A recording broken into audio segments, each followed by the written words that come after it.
Hello, ladies and gentlemen. Good evening and welcome to News Talk with yours and only Chris Ano, the anchor man. Good evening to all of you joining in from Ground Zero, where we call Amazonia.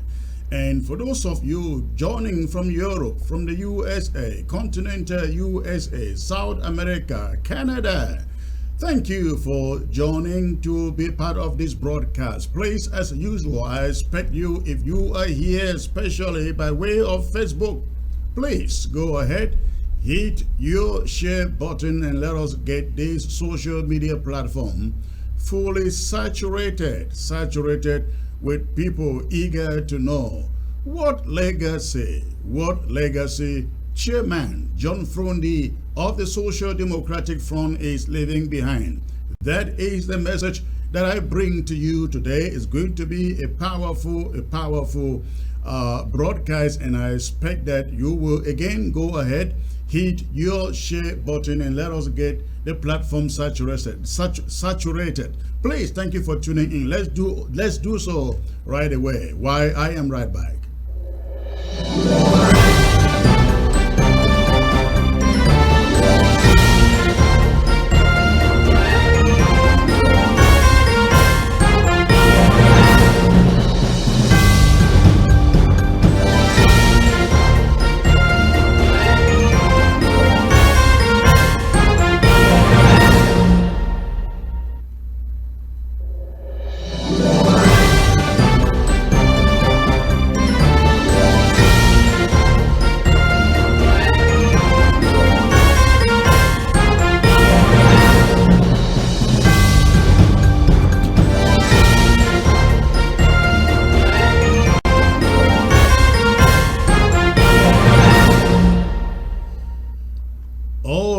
Once more, good evening and thank you for joining the broadcast, ladies and gentlemen. Today is an exciting day to be alive, to see what happens when people live among us and they are no more. I am here talking about the case of former chairman of the Social Democratic Front, John Fru Ndi. John Fru Ndi is a political figure, or let me say was a political figure that every Amazonian and in the larger context Cameroonian knew of. He was once looked upon as the one to change the country, to bring transformation, fundamental transformation into the country. He tried for quite a number of years and he was gone 3 days ago. We're told that he died Monday, 11:30 p.m.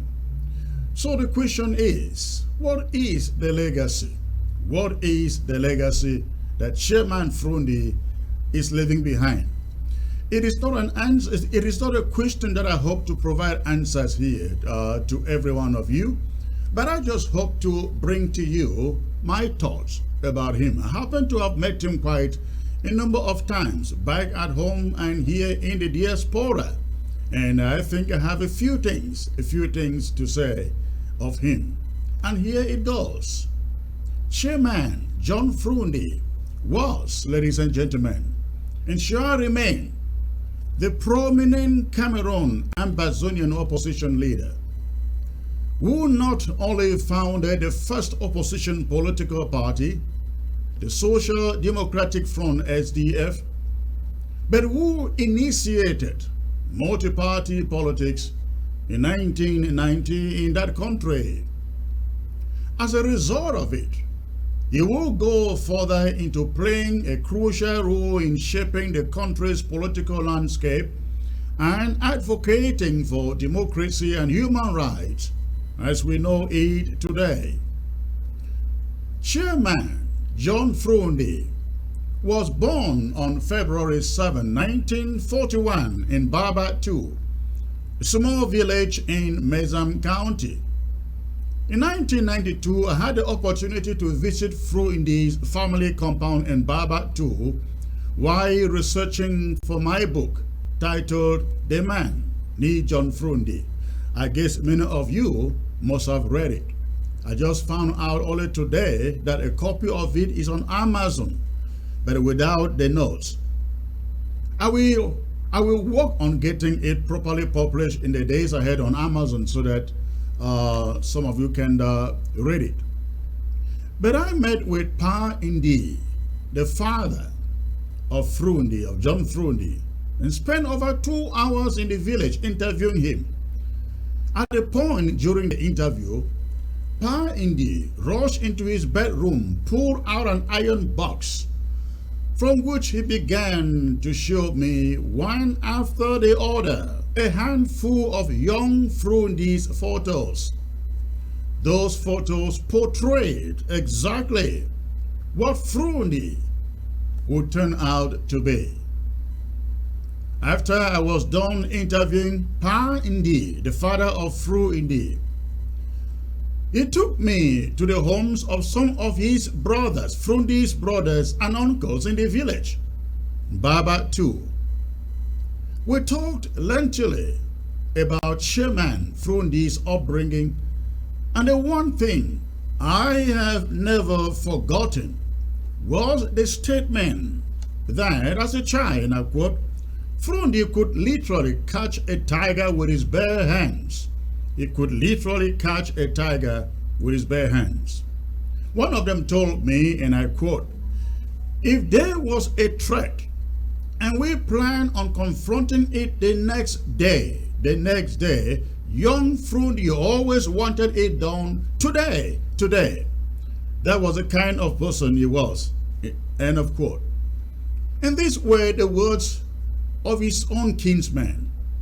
It is where we trace the fortitude, the courage, and the braveness behind the man who made Cameroon quiver in the 90s.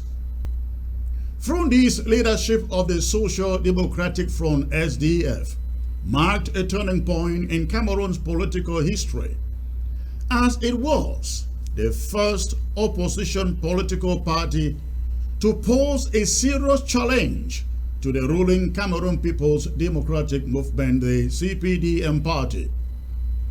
The Social Democratic Front SDF quickly gained popularity, especially in the country, and won a significant number of seats in parliament in the 1992 elections.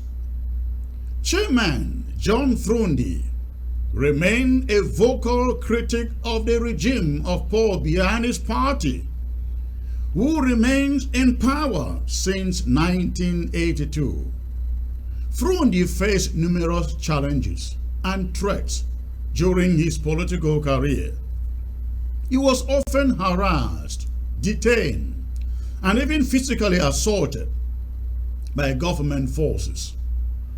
Despite the challenges, John Fru Ndi continued to advocate for democracy and human rights and remained committed to his political principles.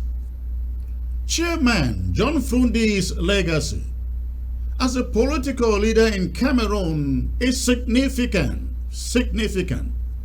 He helped to pave the way for multi-party democracy in the country and inspired many young people, myself included, to become politically engaged.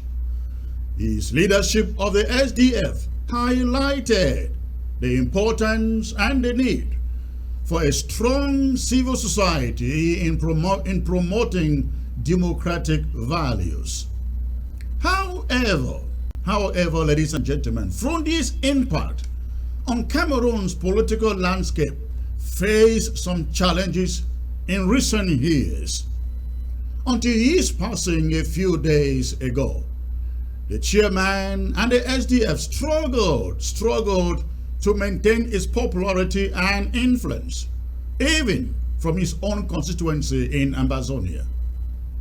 Additionally, the failure of Chairman Fru Ndi to outrightly endorse and rally the party to support the Ambazonian quest for independence in the ongoing conflict highlighted a deep-seated dislike for him.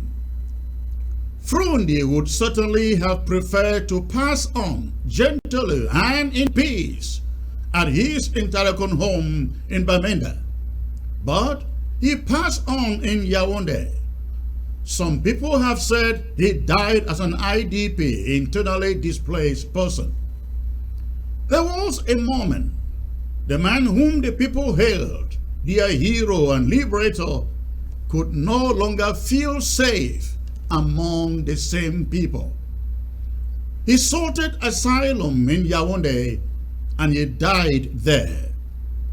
Chairman Fru Ndi's legacy as a political pioneer in Cameroon remains, however, significant, and no one can take that from him.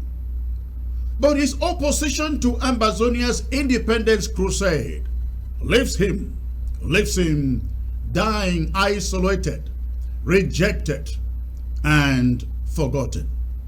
And that is my talking point, ladies and gentlemen, for today. I am being joined by quite a number of Ambazonians and one comrade from the other side, La République du Cameroon, who are very much aware of the history of the Social Democratic Front and Chairman John Fru Ndi. I am being joined by Comrade Sisiko Ebini Christmas. Comrade Sisiko, please, if you can drop the phone because it's covering your face. All right, thank you. Being joined by Comrade Sisiko Christmas Ebini and Comrade also Chakonte Jocelyn, who is joining from Maryland, with Comrade Sisiko Ebini joining from Maryland too. I also have Tapang Ivo joining me from the great state of Texas. He seems to be frozen, I guess. But this is my panel for today. We are going to do, ladies and gentlemen, justice on this subject of what legacy for Chairman John Fru Ndi. What legacy for Chairman John Fru Ndi. That is the subject of my show for today. We're not going to talk about any other thing else. We talk about this, and after that I will open the phone lines to take your calls. But for now, I like again to go back to my guest and start with Sisiko Ebini Christmas again, joining me from the great state of Maryland. Sisiko, great pleasure to have you back here, sir. Thank you, Chris. It seems as if we think to each other. The last time I was in, you should never be called to come on it again. But I'm glad to call you a friend then. Well, whether you like it or not, we will remain friends. As it is said, no permanent enemies in politics, isn't it? All right. True. Let me get to Comrade Chakonte, who has seen it all also, and he apparently knows everything about Chairman John Fru Ndi and the SDF too, and the SDF. Comrade Chakonte lives again in Maryland, and he is the founder.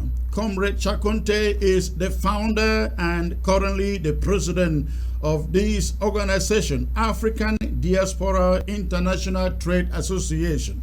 African Diaspora International Trade Association, a non-profit entity organized in the state of Virginia, or created in 2015 in the state of Virginia. Comrade Chakonte, it's great to have you, sir. My pleasure. I'm not sure if you can hear me, Chris, and I'm glad to be here, and I can recognize a few names, Christmas Ebini and Tapang Ivo and the other people. Greetings to you. All right, thank you, sir. I guess Tapang Ivo will be reconnecting. He is right now frozen on the screen as I can see it. But let me get back to Sisiko Ebini Christmas, and I started with you because Sisiko, it seems, oh okay, you are not frozen. And I start with you because you leave this SDF revolution back in the early 90s, 1990. You saw it all. I guess at that time you were also a good commentator and writer in the media. back then. You saw the launch of the Social Democratic Front, the charisma of John Fru Ndi, his bravery and his courage. And today, he is being talked about in history. What do you remember of him in those early days, sir? What I can tell you about Fru Ndi is that I'm talking of the good times of Fru Ndi when he rose up. I was when the SDF was launched. Please, your face is cut off. Your face is cut off. If you can adjust. Can you see me? That's better. That's better. Good. Can you see me now? Yes, that is good. Perfect. Okay. What I was trying to say is that the SDF was launched in 1990. And I'm glad that you had that interview with him, because he gave a story about the SDF that some of us were trying to tell that people would not listen, of the origin of the SDF. Fru Ndi was a very courageous man at our time.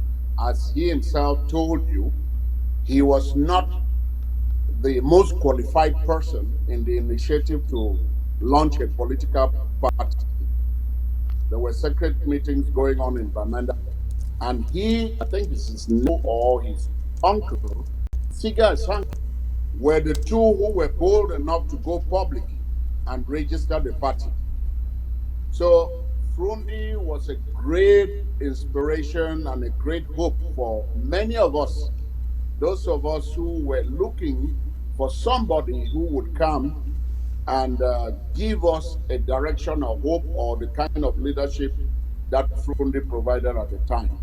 So that was a moment all of us really craved for, and this was not only. And one thing too we should do, we should be very honest in the way we engage this the legacy of Fru Ndi, because the projection of Fru Ndi is not necessarily an Anglophone or Southern Cameroon issue. Fru Ndi went to the heights that he went because majority of Francophones or South got the same kind from Fru Ndi. You are breaking up, sir. Chris, are you there? I'm here. I'm hearing you, but you are breaking up intermittently. I am. Same when you speak, that's the way I hear you too. Okay, what did you get? I said a lot of things. What did you get? No, we heard everything. We heard everything. Just that it was a little bit at the end breaking up. Go on.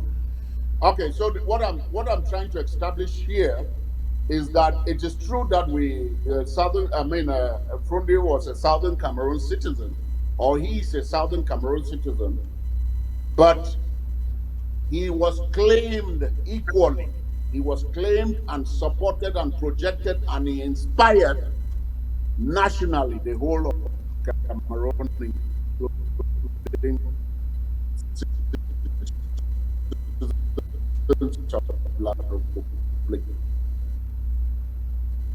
No, you are very correct. There is no doubt he inspired so many people across the Mongol, east of the Mongol and west of the Mongol. Now, you heard in the interview that you just mentioned there, he admitted, I believe that was the first time that Fru Ndi was admitting that the SDF was created. It was the idea of Albert Mokong. While he was alive in the heydays days of the SDF, he never acknowledged that it was Albert Mokong who was making the rounds, telling people that Fru Ndi deviated from the idea of the party, and that the idea of the party was his own, and it was about fighting for a return to 1961. Do you recall that? Yes, those of us who were close to most of the SDF founders, including people like Carl Sunanyang, Joseph Nyo, Yombang, We need a story. The idea of forming a political party in America told Abel is going out of the country and advocating one thing after another whenever he was out of prison. And the Americans advised him that why don't you choose concerns political party? So the only way they could do this securely was to assemble some Northwest elites who months in place for the formation. So after there was despite that they might have put the Comrade, we have lots of difficulties with your audio. Of the 10 initial Abel Muko. Comrade Ebini, we have lots of difficulties with your audio. We have lots of difficulties with your audio. We have lots of difficulties with your audio. It's breaking a lot. I don't know what to do. Maybe you have to log out, log back in, and let's see we can have a better audio connection. And while you do that, let me get to Comrade Jocelyn Chakonte. Comrade Jocelyn, I believe you have now lived in the U.S. for quite a while now, since leaving Cameroon, and you run this African Diaspora International Trade Organization. But tell me, when did you leave Cameroon, sir? When did I leave Cameroon? Yes. Well, many years ago, my friend. Did you leave before or Many years after ago. the formation of the SDF? I left before the formation of SDF. Before the formation of SDF, yes. Okay. So, how did you come to know Fru Ndi? Did you ever meet him? Yes, I did. I met him, and that's the beauty of it.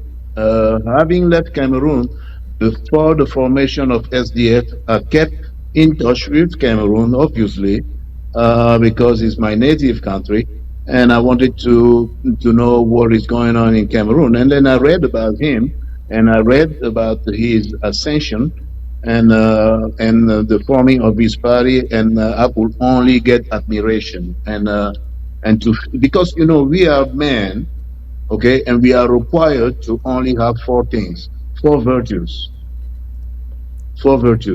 and Fru Ndi embodied one of those virtues, and which is fortitude.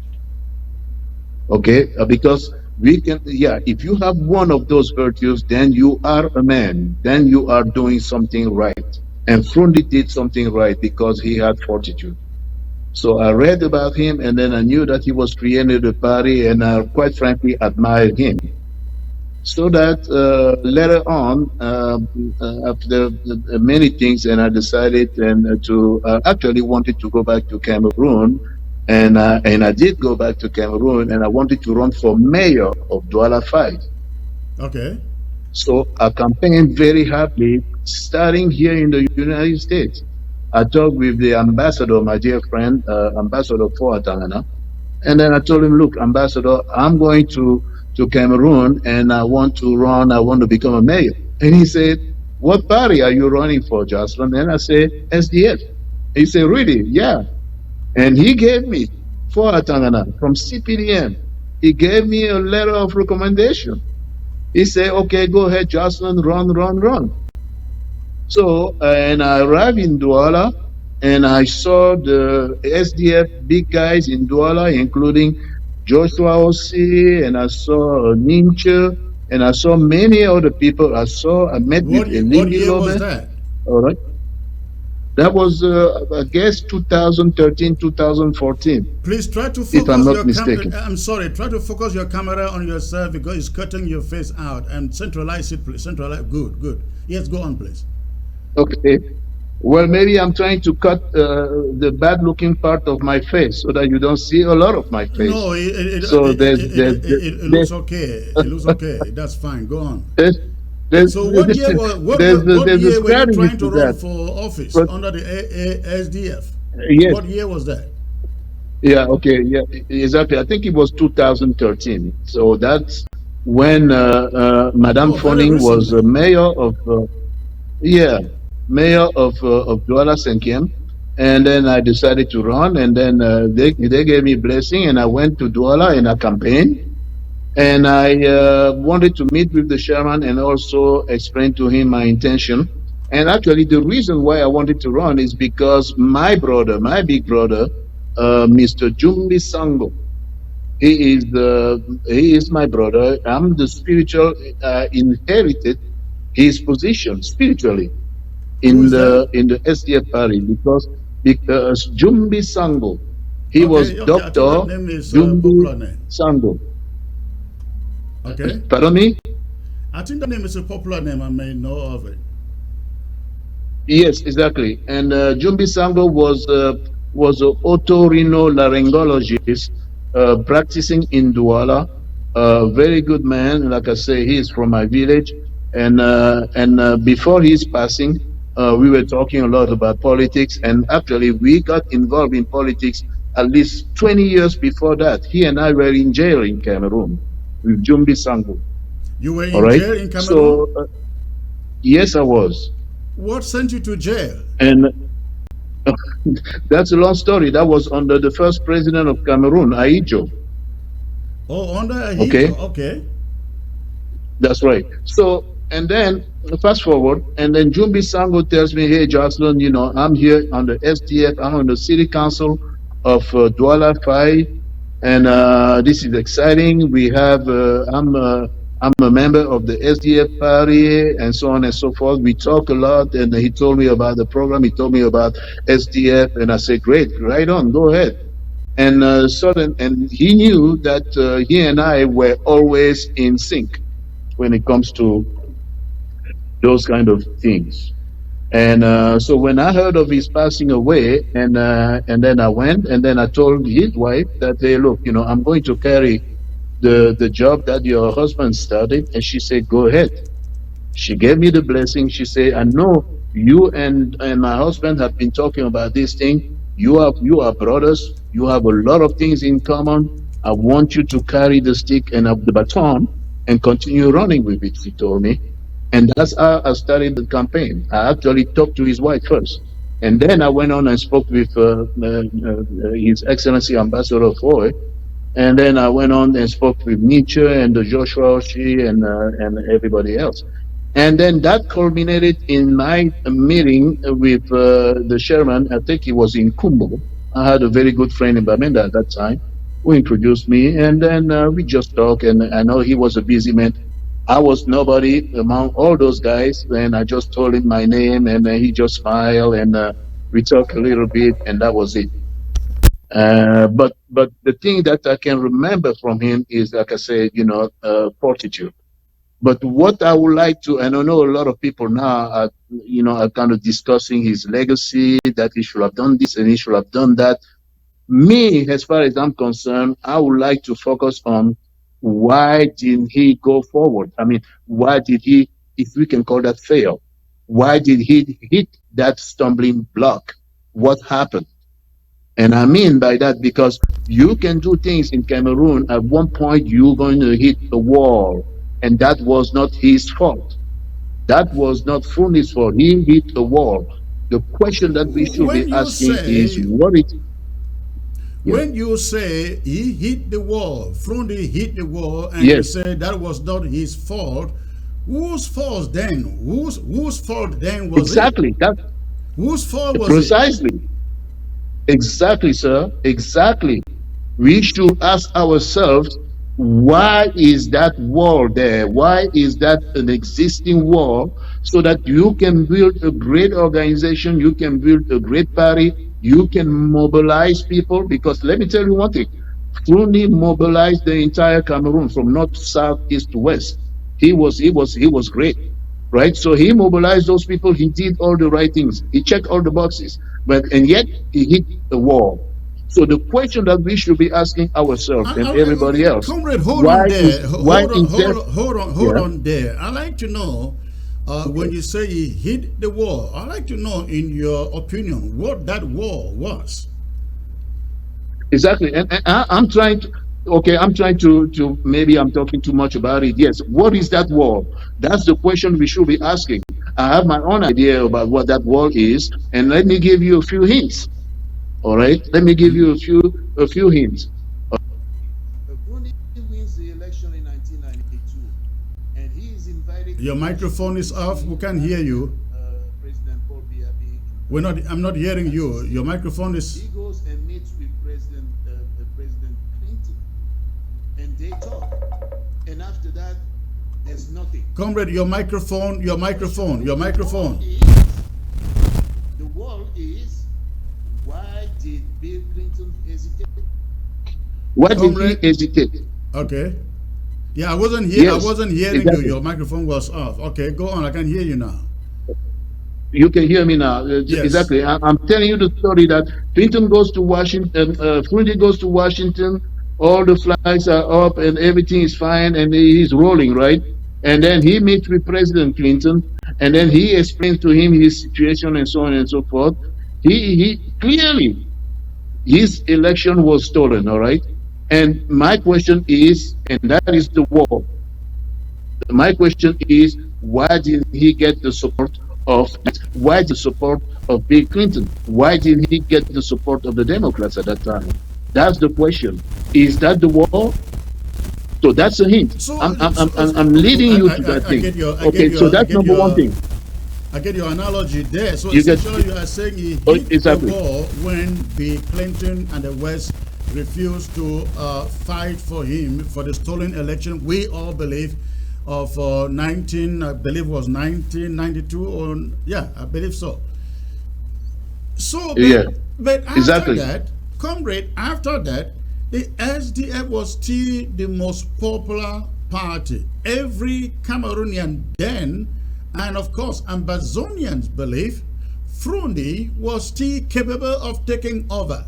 Now we are counting No. 30 years after. Fru Ndi never went on to become president or become a better politician, one that the people could point to say, this person, this guy truly represents us. So the issue of him hitting a wall far back in 1992, don't you see that that pays out? Well, because it is a mighty war. Actually, we can call it. They call it a ceiling, right? Sometimes in corporate America, you're going to hear the expression something ceiling. I forgot now how they call it. Meaning, you company from the bottom, and then you're rising up. You're doing everything right, and then you become this, and then you become that. You become a vice president, and all of a sudden you hit a ceiling or something like you cannot go any further up. You understand? That's what I Yeah. mean. And then you hit the ceiling. No matter what you do, you cannot progress.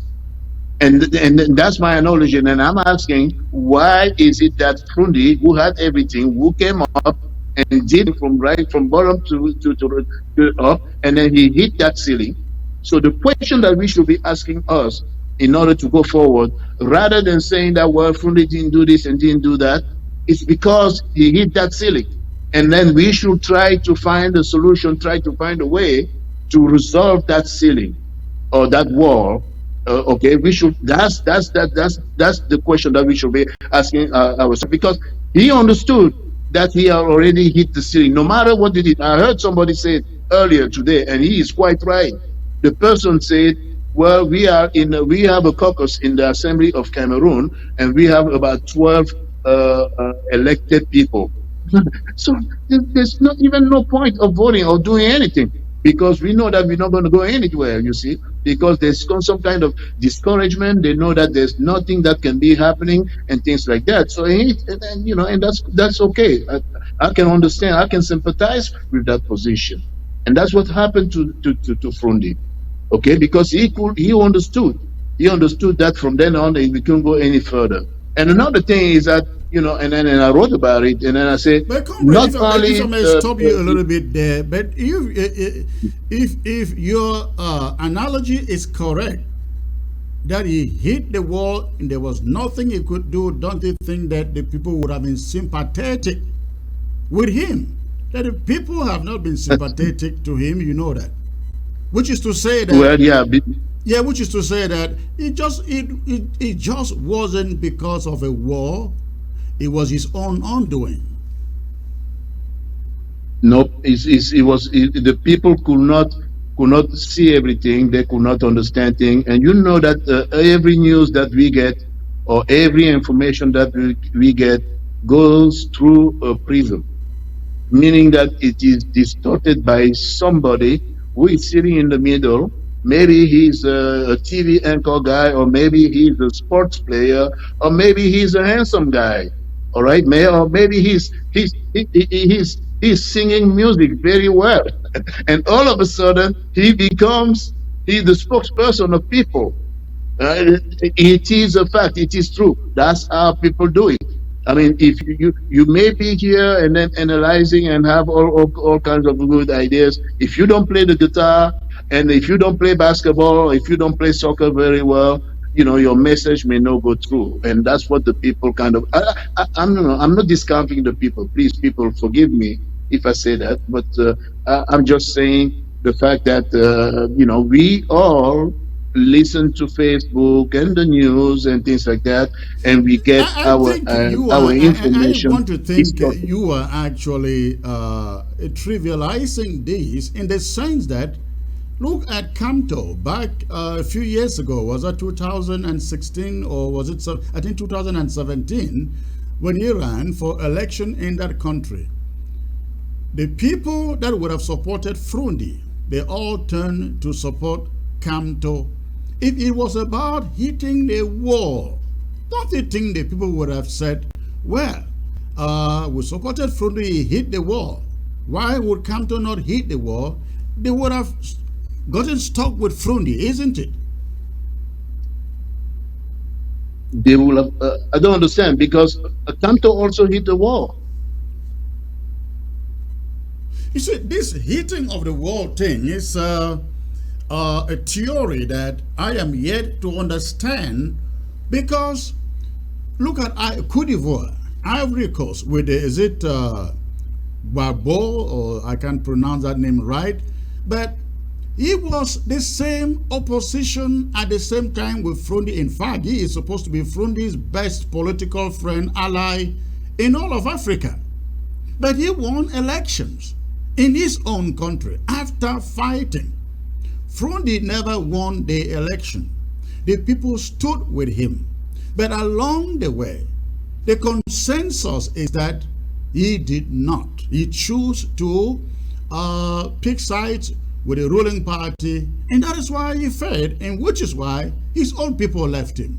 Not necessarily hitting a wall in 1992 with Bill Clinton. No, he didn't fail. He just realized that there was nothing he could do. He just realized that there's nothing else I can do. I've already done this, and I've raised the people, I've educated them, I took them to vote, I organized the party, I did all those things, which, by the way, is about 80% of what you can ask from a man. Let me tell you, that's a lot of work, because and I know what it is.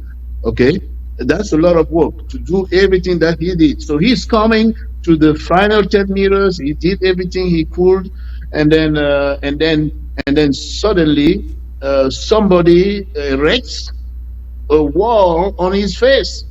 What do you want him to do?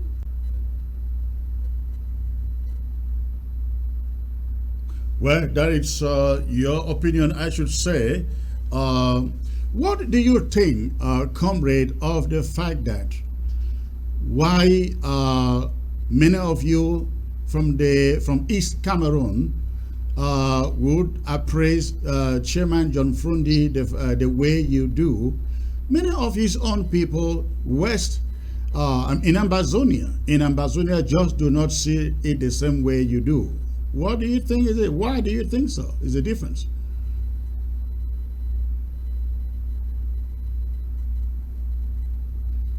Who can hear you? I can hear you.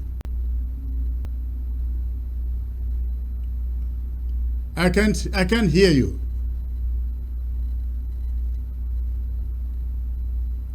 I can't hear you, sir. Not hearing you.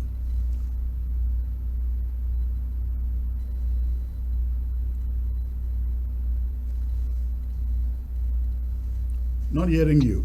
Can you? Oh, okay. I can hear you now.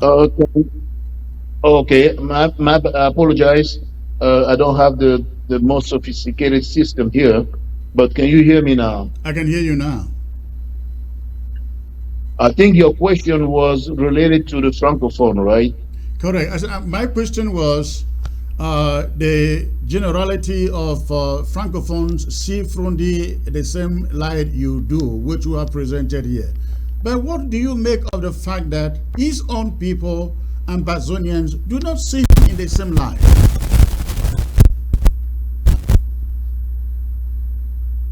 Well, Ambazonians are fine, and when you say don't see in the same light, I think it's a little bit too binary to put it that way. But I will say that Fru Ndi, we're talking about politics here, and everything is not clear cut. Okay, there's a lot of intertwined situation, and I think and I hope that some Francophones see the situation like that everything is not clear cut, and I also hope that the Ambazonian could see the situation that everything is not clear cut. There's a lot of mixing there that you can see, and it is the beauty of politics because things are intertwined. So when you ask the question that Ambazonian don't see, that the Francophones see Fru Ndi the way I'm seeing it, that is not true. That is not true. Many Francophones don't actually. Let me tell you one thing. Many Francophones don't. They don't. There are some people right now in a prominent party in the Francophone area that is not saying good things about Fru Ndi. Okay, they're talking in terms of betrayal, they're talking in terms of power, that he didn't have the guts to do this and that. That's not my position of him. So when you say that a lot of Francophones are seeing Fru Ndi the way I'm seeing it, that's not true. And same thing, similarly, not many Ambazonians also are not seeing Fru Ndi the way I'm seeing it. So there's a lot of intertwine, a lot of gray areas there, if I can use that expression, sir. Again, if you listen to my monologue before I brought you on, you heard me say that there are those in Ambazonia who say that he died in Yaoundé, a place we consider a foreign country, in that he died there as a refugee, not even as an IDP, because an IDP is displaced internally within Ambazonia, within Ambazonia. But he died in Yaoundé, a foreign country, and in fact, that is not what Fru Ndi would wish. To die somewhere else and be moved to Intaricon. Is it so hard to understand? Yeah. Oh no, those are small stories. No, that story should not take the front page. Okay, that story is not worthy of the front page. All right, those are anecdotes that you can put in the second or third page of your paper. It is fine. You can hear that and smile at it and things like that. But that's not the crux of the story. That's not the full of fully in his fullness. No, I'm not going to. Same thing for Bishop of Kekakilaki. All right. So when he died, why did they chain him? He Why did was they do chained what? on his bed. They put handcuffs on him, On who? on the bishop, on the Oh, archbishop. yeah. So what is Yes, the inference there? What do you mean by that? What are you referring to? How is it connected to exactly. Those are Frundi? the things no, it is. it, it, those are the things that we should be asking ourselves. There lies the questions that the answers to the question that we asking, my friend. Those things, All right, okay? comrade, please. Because yes, Please, just stay put in there. Just stay put in there. We're going to do this. Unfortunately, all of my guests, Sisiko Ebene cannot reconnect. Tapang Ivo is frozen here. Tumasang Martin did not connect, and so we are left just with Jocelyn Chakunte. What I'm going to do is I'm going to open the phone line right now. I'm going to open the phone line right now for you to call in. Call in, give us your own idea, your own take on the passing of John Fru Ndi. And I'd like to know whether you hold the same opinion with my guest or whether you disagree with him. The phone line is there, it is open.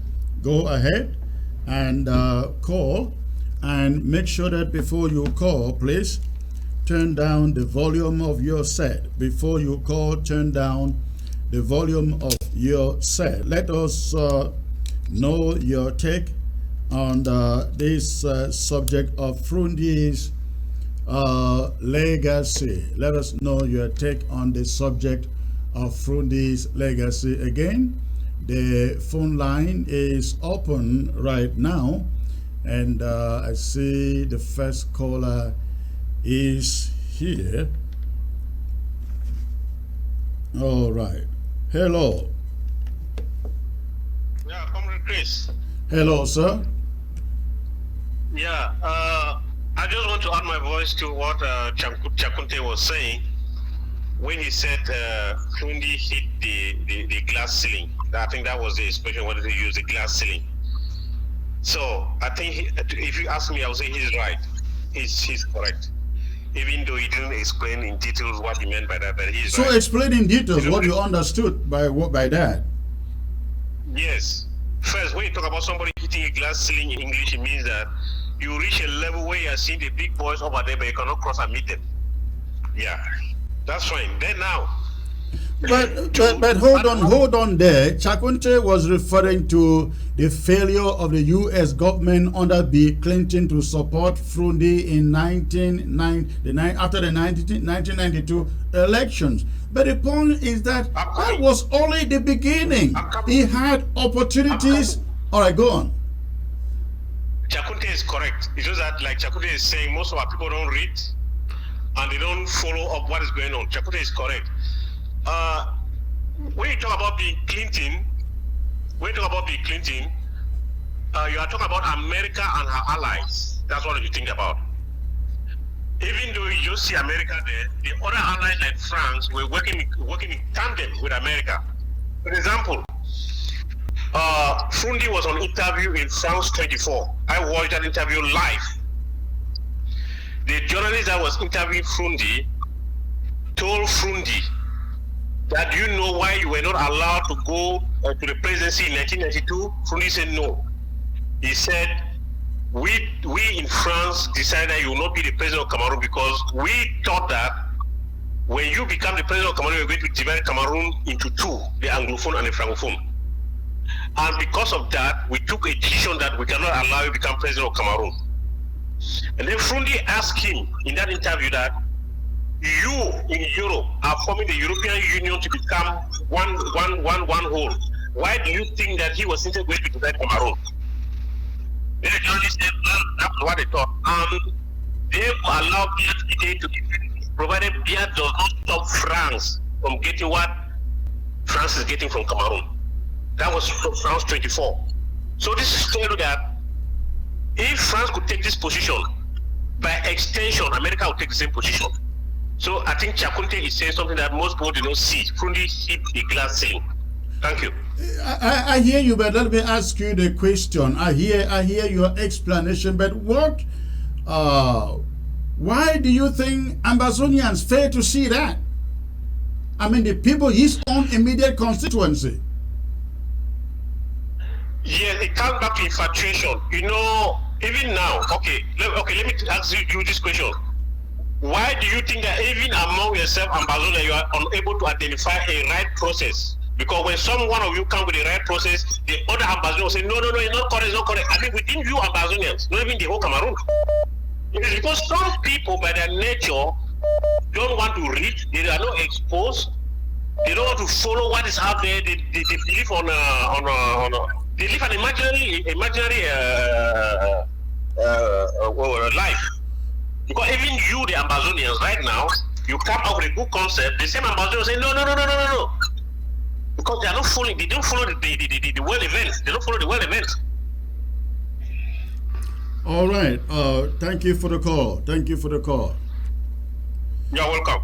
All right. The phone line is open. Ladies and gentlemen, I see many of you trying to call. Go ahead and call, and make sure that your phone line, your television is, the volume of your television is shut down before you call. Again, call and let us know your views, your opinion on the passing of Chairman John Fru Ndi and the legacy that Cameroon and Ambazonians we have of him.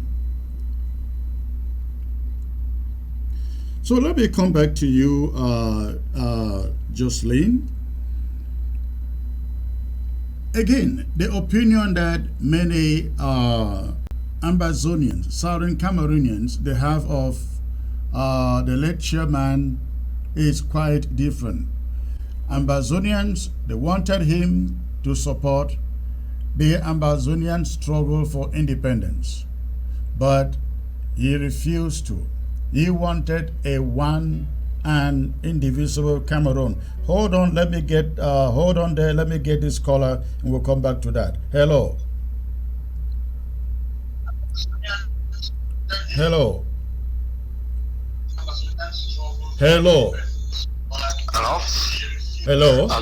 Can you turn down the volume of your TV, please, and focus on the phone? Yeah, the volume on my TV is really down.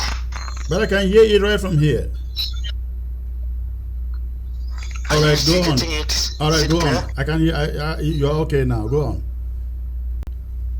Yeah, I want to ask.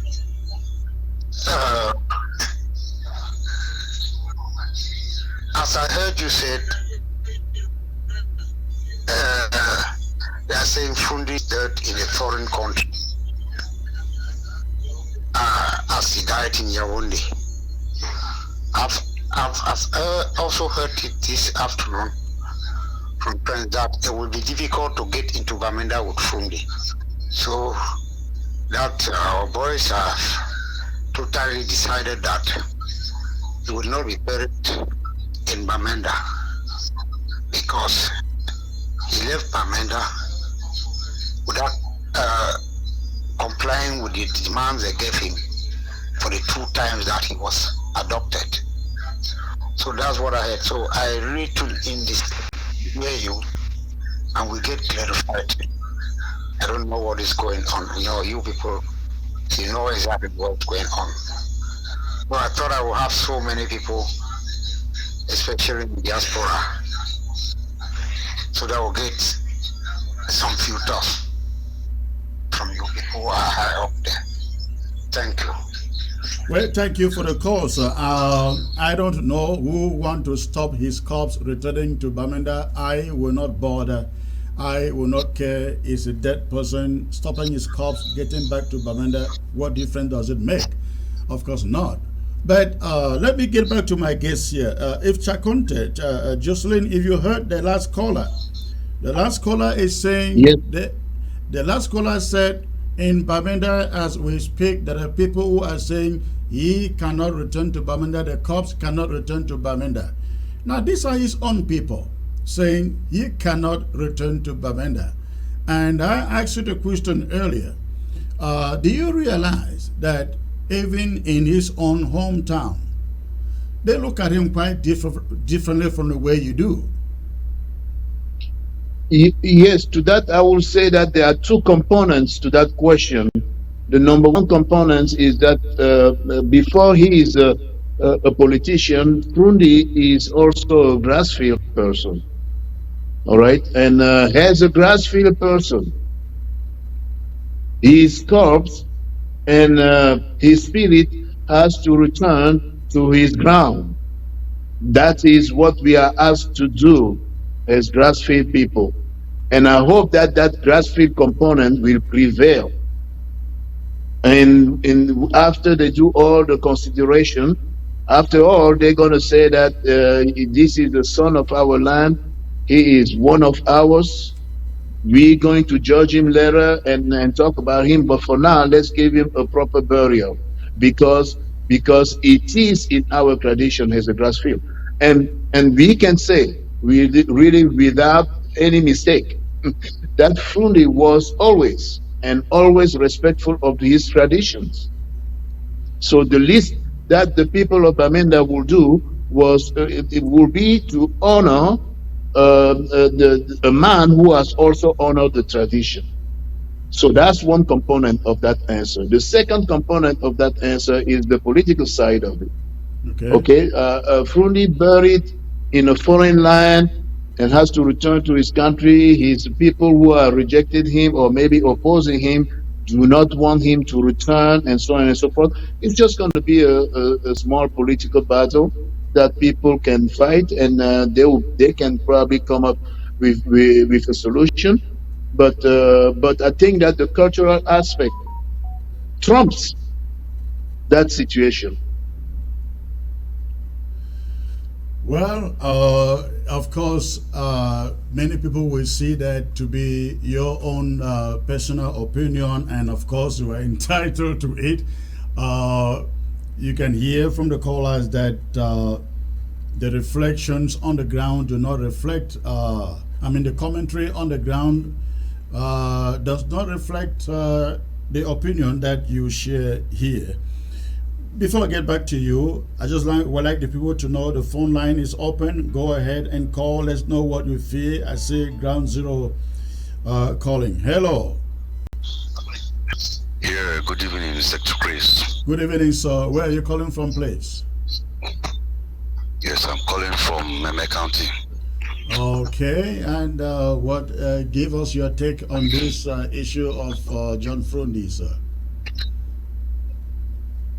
Okay, what I would like to say is that there is a film that I love so much. That film is titled The Good, the Bad, and the Ugly. Now, when I look at Fru Ndi, this is what his legacy is all about. He has the good side, he has the bad side, and the ugly side. When Fru Ndi began in 1990, he really had a good side. But now, merging with PDM and all whatnot, that became the ugly side of him. And then the bad side of it is that he abandoned his people. I mean, is that a factual statement to say that he merged with the CPDM? I don't think so. Yeah, when I say merge with CPDM, it means that he started tangoing with them. He started, doing things. Yeah. Okay. Yes. He started doing things that were not what the party stood for. Okay. Yes, and then the other part is that, like the bad part, is that he abandoned his own brothers, sisters, and he decided to go, like they would say in America, sold his soul to the devil. So, really, Fru Ndi is just a kind of somebody that really has that kind of nature. that really his ending, I said, was not good, especially for us Ambazonians. Now, tell me, what are people saying there on the ground on the fact that he died in Yaoundé and not in Italy? Yes, that's what people are. Yes, that's what people are saying. What people are saying is that, as a graphene man, you know, to build your house, then go and die outside is something really bad. It's an abomination. So many people say, let him die. They don't care less about him, because the time they needed him most, he did not stand for them. So people they don't talk much about it. They don't even behave as if any fly has died. And that is the bad part, or the ugly part of Fru Ndi. Well, thank you. I appreciate the call. That is from Cape Town, is it? Yes. All right. Thank you, sir. Jocelyn, did you hear the take of people coming from the ground that the fact that Fru Ndi died in Yaoundé and not in Babenda, not because he had to, but because he had taken up refuge to stay away from the people? It's really difficult to understand. Yes, I would say that. I will beg my Ambazonian brothers to really kind of have a sense of politics, of the political game. And sometimes in politics, I'm not saying that I'm not advocating a turncoat, right? There's a difference between being a turncoat and straddling the lines. Okay, when you are in that business of politics, sometimes you need to give in sometimes and give it here and things. So I will beg people not always see a position of the leader as a betrayal. You know, in the United States, there's been only one trial for betrayal in the entire history of the United States. Can you believe that? So when you say betrayal, please use that word with a lot of caution, because people just don't use it. And I'm telling you again, in the entire history of the United States, there's been only one trial for betrayal. So it is a very, very, very serious charge. People just don't use it left and right. Please, no. You just don't call someone and say he's a traitor. No. It is a very, very serious charge. So I will beg them to reserve that term for somebody who have committed crime far worse than Fru Ndi. All right. So please hold it there. Hold it there, Jocelyn. Hold yes. it there. Let's hear from this caller here. Hello. Hello. Yes, I would want to intervene on the program. Yes, sir. Where are you calling from, please? I'm calling from Maryland. Okay. Can you lower the volume of your set in the background and focus on the phones, please? Yes, thank you, sir. It's been done. All right. Go on, please. Yes, I'm calling because I've been watching your program. I just want to confess that I watch a lot of ABS, although I don't agree with some of the issues. And now, that's who we are. We, as with our Anglo-Saxon culture, we can decide to live together even when we don't agree on everything. And I think that's a very critical issues that I would agree with you and with your forum when it comes to problem. I always tell people I am a federalist, but at the core of it, the reason why I I'm a federalist is the same reason why some people are fighting and calling themselves Amazonian fighters. It's the same reason. We want self-determination. And in that spirit of who we are, there is a respect, that mutual respect that we always uphold, because that's what makes a difference. So when I hear some people's position, for instance, somebody saying that it's a curse of Fru Ndi die out of Bamenda. My first question to that person is, do you even know where you would die? I mean, we cannot substitute ourselves being God. For God's sake, we are trying to civilization. We are trying to bring out to a people who are dominated us for so long. So we cannot transform ourselves into savages. We have one of us. Whatever we say, John Fru Ndi is a patriarch. He stood for things that we all, as one people, fought for. And when they say that Fru Ndi has betrayed, the question I always ask myself, when I say betrayed, because from the inception of his party, from day one, he was a federalist. He stood for federalism. Fru Ndi died a federalist. At every public encounter. But comrade, I hear you, and of course you are making the fact, but what do you make of the fact that the people who made him who he was say he failed to support them when they stood behind him and defended him, and when they came to the majority saying we want our own country back, since he hit a stone wall in La Republique du Cameroon, he should come back home and fight for Amazonia. He did not. Why do you think they are wrong?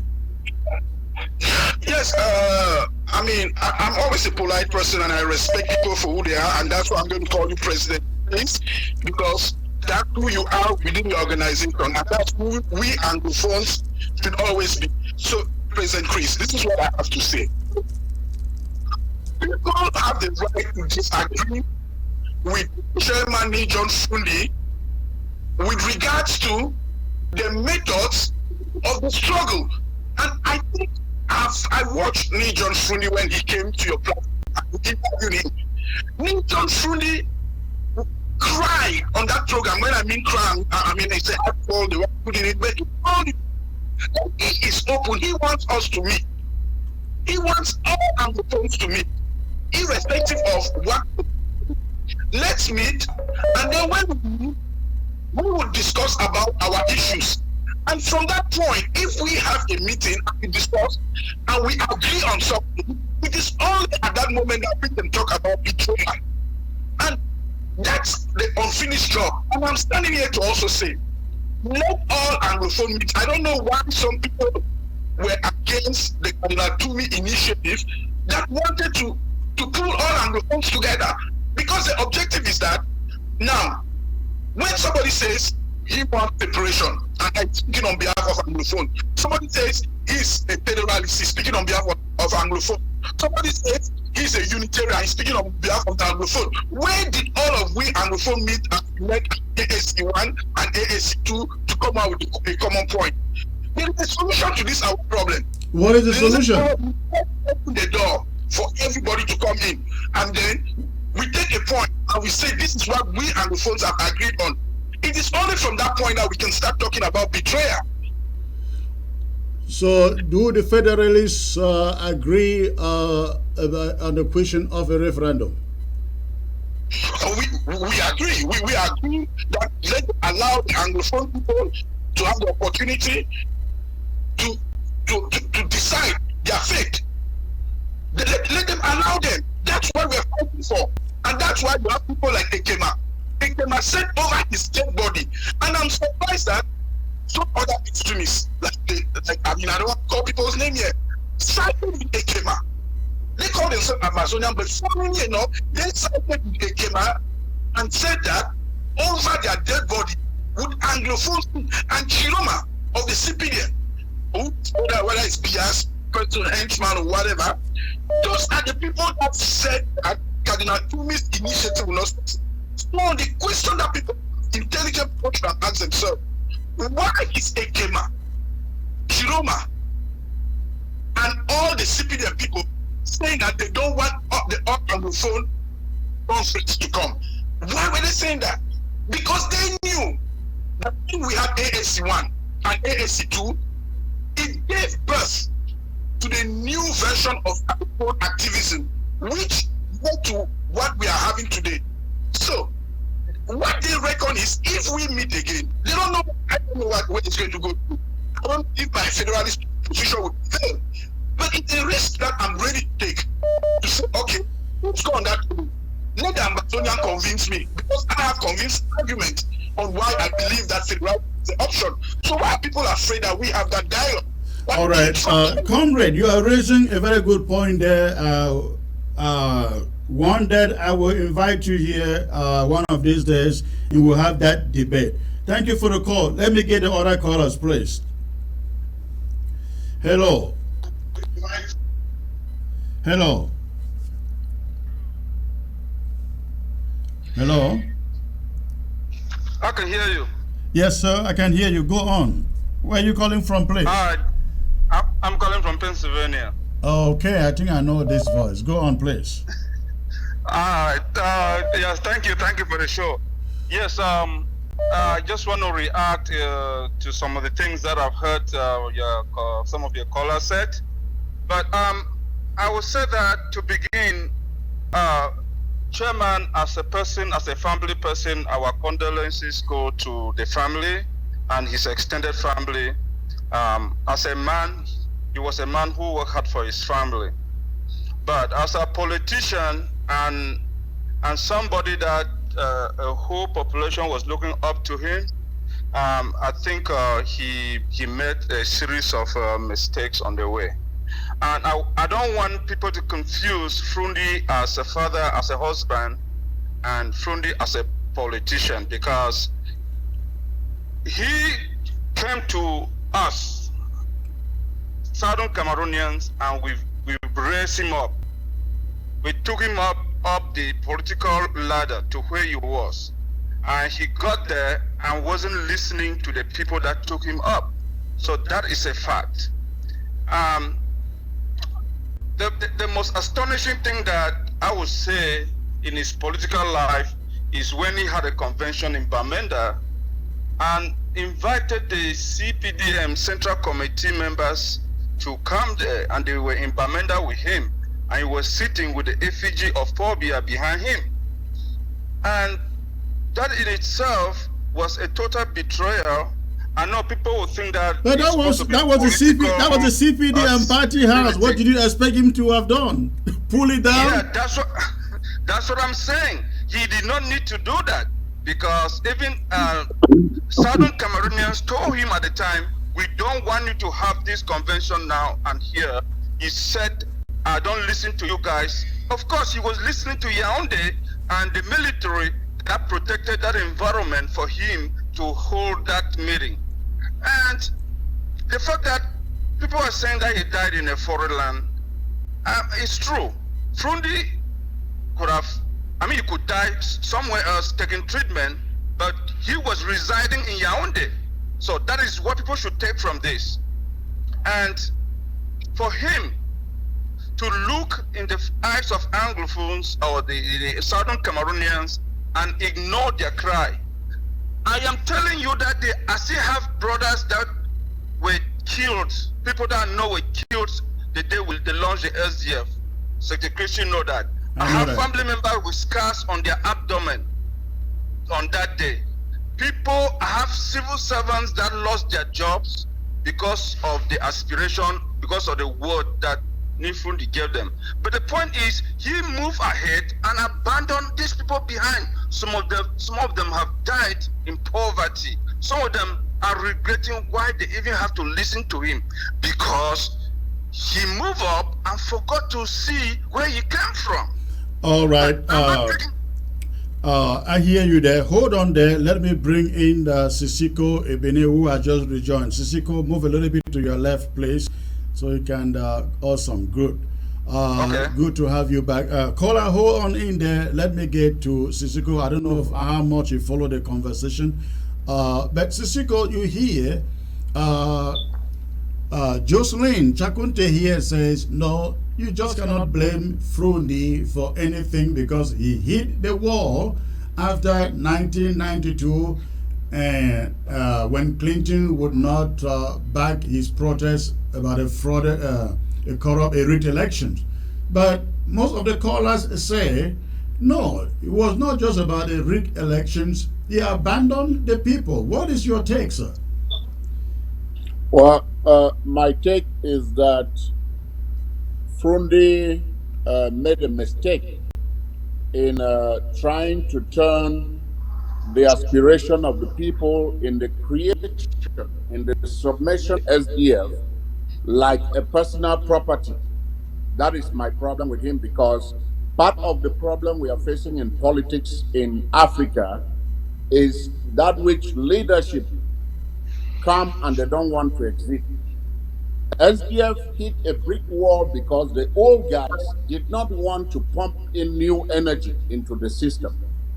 So my big fault of Fru Ndi, because no matter what we Southern Cameroonians look at it, this party is a La République party, was created for La République and supported by La République militants.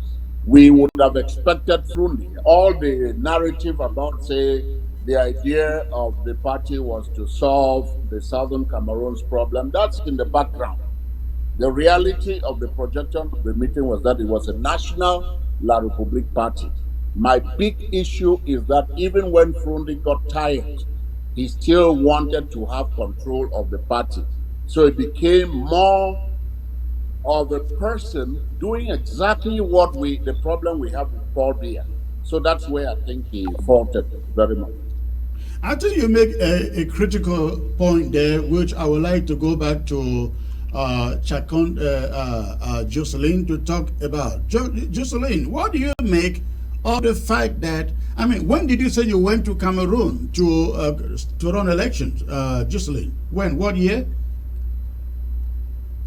I think it was 2014. What year was it? So I didn't hear you. 2014.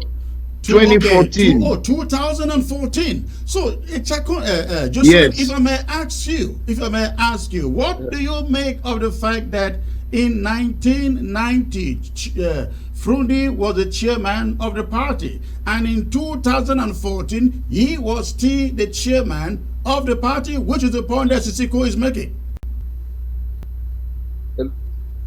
Well, I mean, it's just, I think the party wanted to benefit from the charisma of Fru Ndi.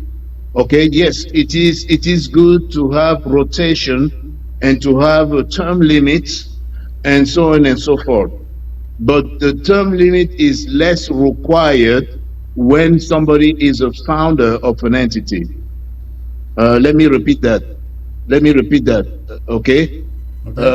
You're going to see somebody who creates a corporation.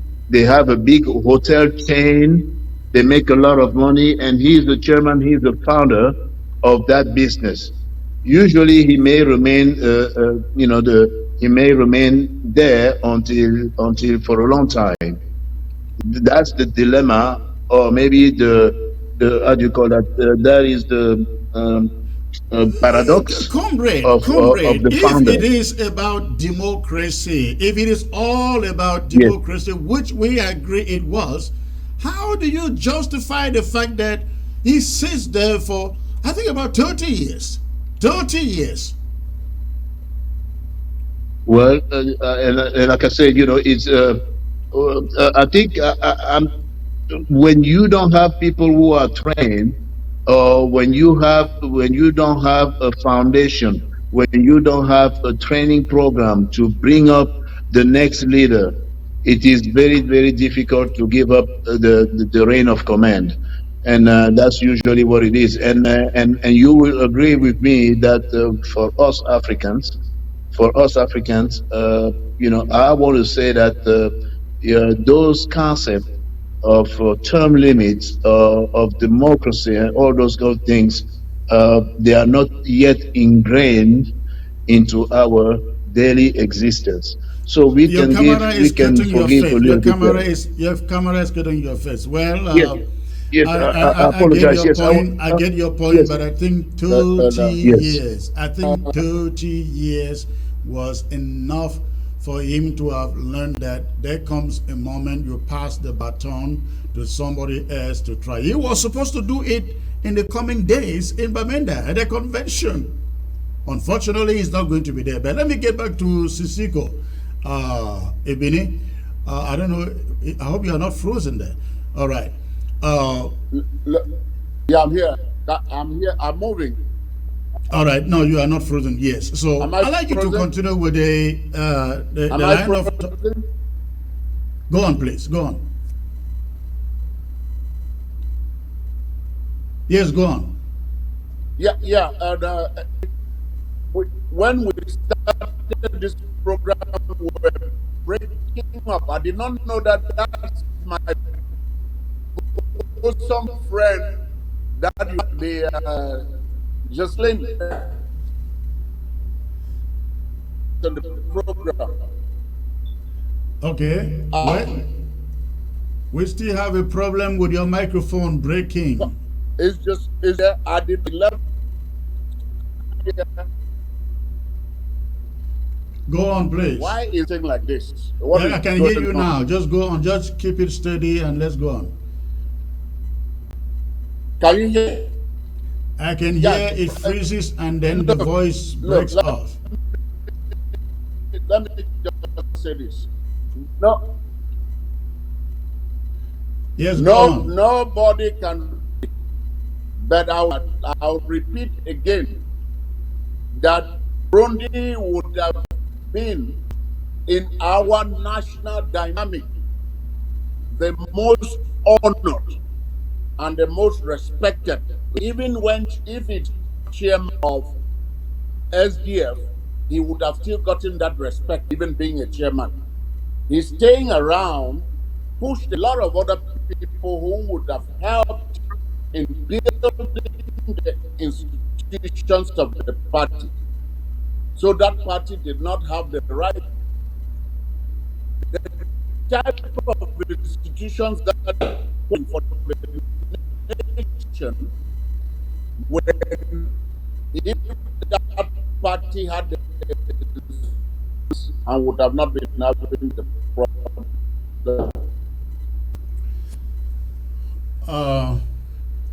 Wait, comrade, we really have difficulties with your microphone out there. Okay. I think you are having the issues of internet. Go on, let me try to. Okay. All right. Ladies and gentlemen, the phone line is open. You can go ahead and call while we try to figure this out. The phone line is open. Comrade Chakonte, you heard your friend Christmas Ibini saying, you are wrong. Chairman Fru Ndi had just enough time to have trained people. The fact that he held the party for all those number of years is one of the main reasons why he fell out with most of his supporters, even within the executive of the party. Yes, I can concede that to you. And because they also say that the first job of a leader is to train the next leader. It is very important to have a chain of succession. It is very important to groom the next one. The very first job of a leader, the very first job, is to find the next one and to train him. So I agree. But to that, then in that regard, Fru Ndi failed. But that pales compared to his achievements. I continue to say that. Yes, he failed. He didn't group the next one because, and you know, that you create, and I say that because I created organization. I have created the organization. I've seen people out of my own money, because a lot of people, they inherit. They say, oh, well, yes, you are the president of this ONG. that was created 30 years ago by this guy, or you the president of NAACP, or you the president of such and such. You are the president, but you are not the founder. To found something, to make it exist, to make it be, it's work. It's a lot of work. So you're going to see a lot of people, they come into an organization, the first month, they want to be chairman. The first month. Yeah, I hear you. I hear you. So, I hear you just. Yeah. No. Let me kind of rebut you a little bit, sir. Okay. Yes, people also have to take that into consideration. Do we, as Africans, do we as people, do we appreciate how you build something? So you're going to see a guy come at STF after 6 months, he wants to be the vice president, he wants to be the chairman. That's not right. But that's listen, not right. I honestly think that it is disingenuous, especially for us who live in the diaspora and what they call democratic societies, to think that it is okay for somebody to put up a democratic institution. It is not a business NGO. It is a democratic institution meant to promote multipartism and democracy in the first place. Again, I see it as being disingenuous to think that you can sit here and say, well, it was his thing, he founded it, it was right for him to stay on top of it. I lived in Nigeria, where you have the PDP party and all those other parties. Somebody created those parties, but never for once from day number one did the founder of any of those political parties in Nigeria want to stand for president. No, they sat behind and sent people to go. In the USA here, where we both live, you have the Republicans and the Democrats. Somebody created those organizations, and you and I, we don't even know who founded those parties. You will never hear it, but you see them sending candidates to every election. But we have a political organization that was meant to bring change, a democratic change, being ruled by one person for over 30 years, and we don't see anything wrong in it. Sir, let me ask you. Let me ask you two kind of funny questions. So, are you going to cite Nigeria as a model of democracy now? At least it is better. At least I would say they are better than us, because you don't find the founder of a political democratic organization sitting there for 30 years and saying, "I got to be the president at the end of the day." You don't see that there. Yes. It's better than ours. Forgive my sarcasm, but the point that I'm making is that that's one thing, and the second thing is that you cited the United States. That yes, they have democracy, and day in and day out, year in and year out, they bring new candidates and things like that. But I bet you don't know the kind of vetting that is going behind, the kind of work that is going behind bringing up somebody to the public. You have no idea, sir. You have no idea. I will invite you. I will invite you to participate in grassroots politics in America, and to see and to go a little deeper. Because when you're going to see, well, yeah, here, this guy here, Michael Dukakis, he's a candidate of the Democrats, and boom, yeah, he came into a Democratic Party, and the Democratic Party is very democratic, and then he campaigned, and then he is now the candidate.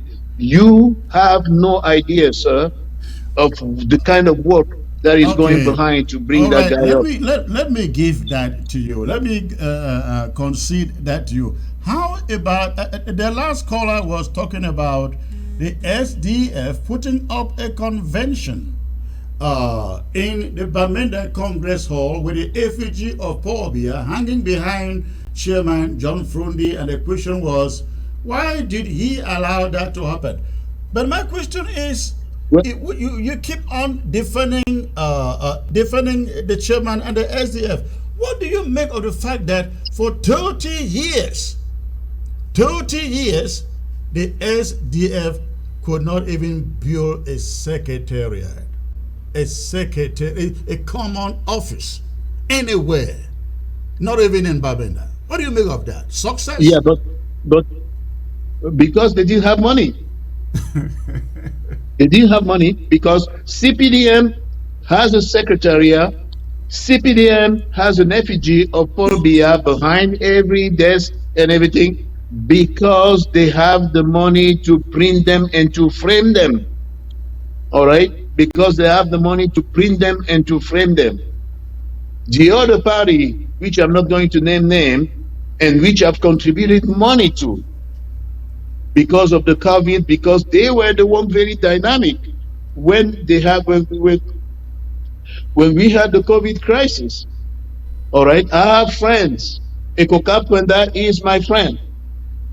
I gave money to him. I gave money to that party because they were helping Cameroonians. And they had a lot of money coming from everywhere.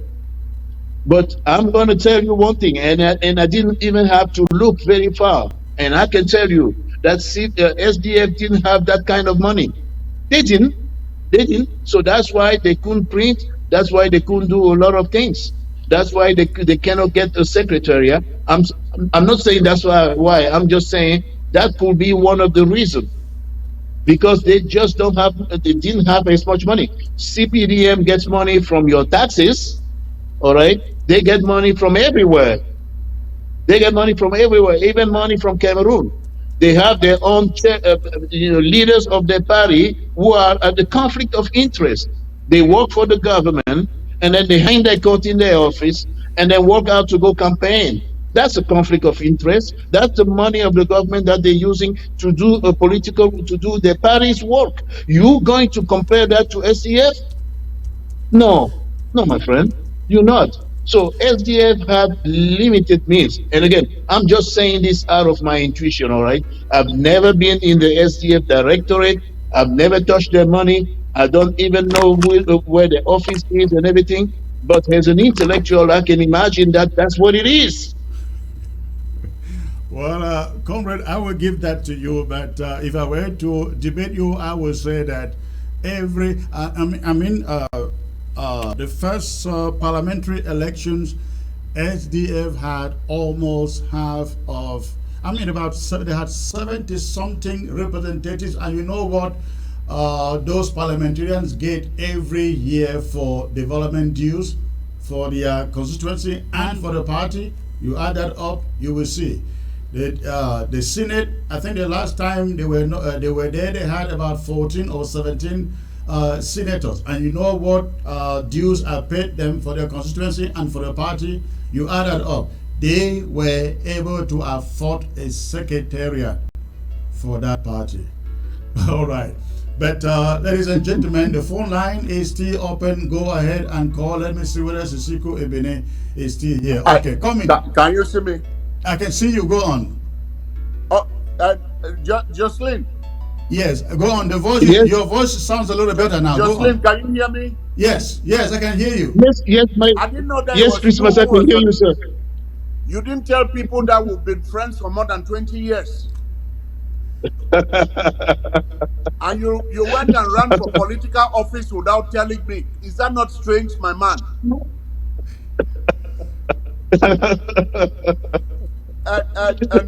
Comrade Chris. Yes, sir. Comrade Chris. I can hear you. Go on. Let me tell you something about Jocelyn. He's a very, very, very nice guy. He's the person, in those days when we didn't have anything, Jocelyn used to import drinks from Cameroon, like all the stores around here were stocking drinks that he brought from Cameroon. And he started packaging peanuts. He brought peanuts here in my house even and demonstrated it. So that is my very good Bafang friend. I know Jocelyn very well, and I did not know that he was the one on the show. I just wanted him. But what Jocelyn is saying, unfortunately, is the raison d'etre that we wanted SDF even to come and solve. Those are the problems that we were looking for opposition party to come and solve, not to come and accompany in complaining about the same problems. Correct. And SDF did well for us. Like I'm telling you, SDF did very well for us. Fru Ndi did very well. Many of us in the 90s did not see SDF as a political party. We saw it as a change agent, a change machine, I mean a movement that everybody, you didn't have to like political party to belong or to identify or to support the SDF. If SDF got into any place where they could not raise money, is because their performance and the behavior of its leadership turned people away. I remember when Fru Ndi used to come, the first time he came after house arrest here in America, my goodness, the whole of BWI, the Baltimore, Washington, Togo Marshall Airport, was on a standstill. The whole focus was the Cameroonians on that in that airport. So that's the support that I would think was squandered by the leader of SDF because they did not know when to leave the stage and hand over to new energy. So that's what I would say. Jocelyn, do you disagree with him? Well, I partially agree with Christmas. I partially agree with Christmas that you know that yes, he could have maybe organized the party a little better and maybe organize a succession and all these kind of things. Yes, but you know, yes, I'll give it to him, and I'll give it to him. But I would just simply say that we also, as individuals, we need to better ourselves. Really, we need to learn how to play the politics. We need to learn how to really deserve the confidence that somebody is putting on us. I'm not going to come into a party and pretend after just 1 month or 2 months, and because I gave 100,000 francs, and pretend that I can be a secretary or something like that.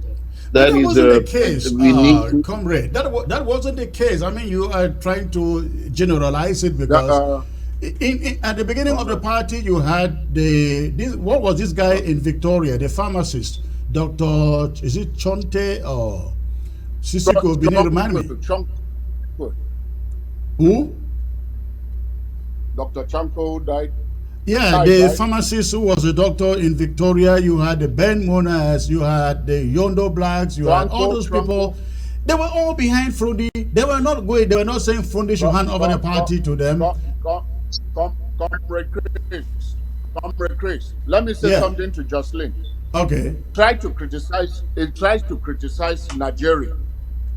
One of the problems, Jocelyn, one of the problems we're having with African politics is the fact that leadership like presidents come and they want to be there for life. Right. You may criticize Nigeria all you want. Buhari is gone. He's not coming back. Right? Because of term limit. 2008, Biya killed people. We had a constitution that would have not been to that country if he did not kill people to remain, to change the constitution to avoid term limit. The problem we are having is ineffective leaders, even leaders who've been effective, and then when they're getting tired, they still want to remain in power. The fact any African country that starts out having term limit, where we can have occasion, and you find 3, 4, 5 ex-presidents sitting together for their nation, that is progress. The development will be coming from those changes in politics. I mean, you are sliding. Sisiko, you are quite correct there, because let me tell you the admiration that I have when I see the president of Kenya going around talking about democracy. I respect him. I see the same thing in the Zambia. I see the same thing happening in Ghana, where leaders rule and live and pass the baton, and they hope that others come back and do the same. And continue enjoying they enjoy the rest of their lives with their people. Correct. They enjoy the rest of their lives with their people. I saw this guy in Congo, even when they call him a dictator. What was his name? The guy who just left. The son of Kabila, Joseph Kabila. This guy went into a nightclub dancing. The former president. You can't imagine the admiration I have for that guy. Even when everybody calls him a dictator, that is what should be the order of the day. And unfortunately, even our own small organization without a country, people want to stay in power forever. They are asked to leave. They can't leave. Comrade Jocelyn, what do you see wrong in this? Yes. What I see wrong with that is that we are making the mistake of comparing apple and oranges. We cannot quite do that. It is apple because the party politics, what you have, the bylaws in the party is one thing. The constitution is another thing. All right? Because we all sat down and wrote a constitution and we agreed that we are going to respect that constitution. That's one thing. And then now what is happening into the houses of the party and everything else, there has no national incidence.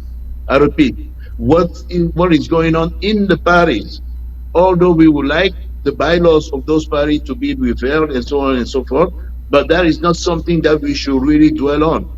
It is a party politics. I'm not saying that, and again, I'm not saying that Fru Ndi should have reigned forever and so on and so on and so on. I would have already admitted to you that yes, he would have done a better job if he had nurtured or brought up or groomed somebody else. It is fine. He could have done that. He could have done that, but he didn't do it. But we cannot say that it is a crime. Ce n'est pas un crime de lèse-majesté, meaning that it is not such a big crime because we are above that. We are looking at the Constitution. So when people compare the term limits within the party to the term limits at the national level, I'm saying that it's not exactly the same thing, please. No, it's we not agree exactly with you. the same thing. I think we agree with you, but we are always saying that 30 years, comrade, is just too much. Until you die with it? Come on. Sisiko, please come in there. Sisiko. Yeah. Okay, I think Sisiko is frozen. Oh, okay. Yeah. Sisiko, you had a good connection a few minutes ago and you talked very fluently. I don't know what happened. You are frozen now and your voice is off.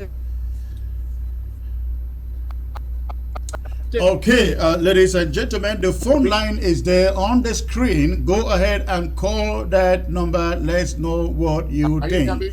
I know Ground Zero wants to weigh in here, and even the diaspora. Go ahead, call that number. The phone line is free now. I know many people have been trying to call, but the calls, I can't pick the calls while we are having a discussion, but the line is free now. Go ahead and call. Sisiko, you were trying to say something. I hope you have a better line now. You did something a few minutes ago and your line was good, but suddenly it went back to what it was. You are frozen right now. Please, the audience, listeners, go ahead and call. The line is free and open. Yes, I can hear you. Try, let's see.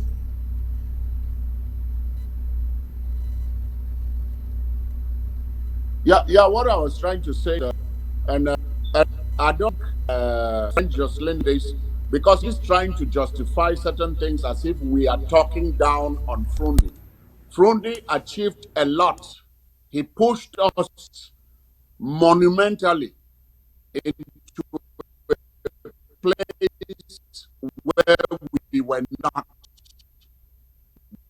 before he came.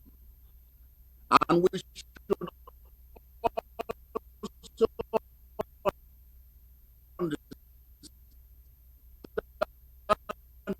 that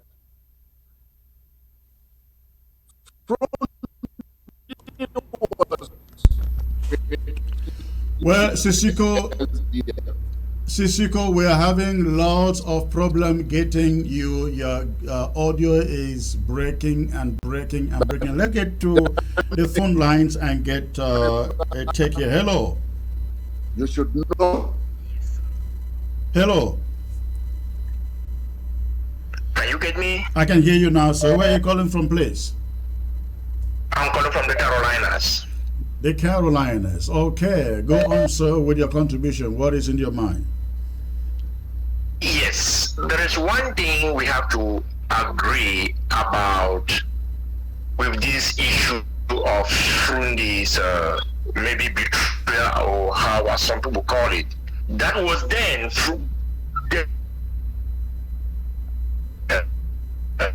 the not play a one-party role in Cameroon. So the kind of Fru Ndi is something that we have to appreciate first before we jump into critics, because Fru Ndi did not own the SDF at the time of the creation. Many people were behind the creation, even the late Pa Mukong, even the late Pa Achiriachu. Many people contributed to the creation of the SDF. Correct. So when we lost the presidential election, 90% of Cameroonians wanted war. But Fru Ndi was cautioned, because remember, during that time, the whole of West and Central Africa was rocked by civil wars. You're asking for a change in democracy, change in power, a shift in power. Correct. But that Cameroonians, as God-fearing as we were at that time, because I was there, I participated in the creation of the SDF. I was at Dangon Park. That was in 1990 when it was created, and till 2011 when I left Cameroon. So I can give an account of, I was SDF by then, till 2011. So since Fru Ndi was unable to announce or to declare war, those like the Yondo Blacks, the Njika Aqua that were there ready to fight, the Bamileke people that were hiding behind the screen and pushing for the war, they shifted away. I said, les anglophones. And that is why the SDA became the thing of Fru Ndi. And the few people who were there ready to move on. So if we want to say Fru Ndi failed us, we should first of all look at that time what was going on, but that we gained multipartism. Where I blame Fru Ndi is the fact that he never wanted to transfer power to another person when he was already, his ideas, his leadership skills were already exhausted, and everybody was asking for a change. And because he was being admired and wooed into companionship by the Yaoundé government, he thought he was in a better position. And those who surrounded him at that time never wanted him to move, because making him transfer power means they were going to lose their positions in the past. So that is what kept Fru Ndi there. We should first of all keep that fact in our mind. So if we are talking about Fru Ndi dying in Yaoundé and should be buried in Yaoundé, I think today they will talk of tomorrow the other talk of Secretary Chris die in America, they should bury him in America. Meanwhile, that time nobody was able to tell Secretary Chris, let's declare war and fight as one Ambazonia. That time, some people were against war, a civil war in Cameroon, because what was happening in Ivory Coast, what was happening in Congo was so frightening to Cameroonians to accept to go into a war. So this is what I want to caution, that before we talk and blame Fru Ndi, we should all of us look at the time frame. That time the streets of Cameroon were free of crimes. There were no guns and no weapons. We knew nothing about guns, even to talk about fighting. All we knew was God. And Fru Ndi, coming from the background of being the congressional chairman of Busan, one of the biggest churches in Bamenda, we will always say, let's put God first. But comrade, if I may ask you, if I may ask you, what do you make of the fact that many of us in Ambazonia blame him for not endorsing the movement for a free Ambazonia? He always stood for some either 10-state federation, 4-state federation, or 2-state federation. Yes, that is accepted. As divided as we were between a state of Amazonia, a federal system, he and Kadinantum and other elites that were there from the beginning of the creation of the SDF believed in one Cameroon, and they thought a federal system will be the best for Cameroon, for us.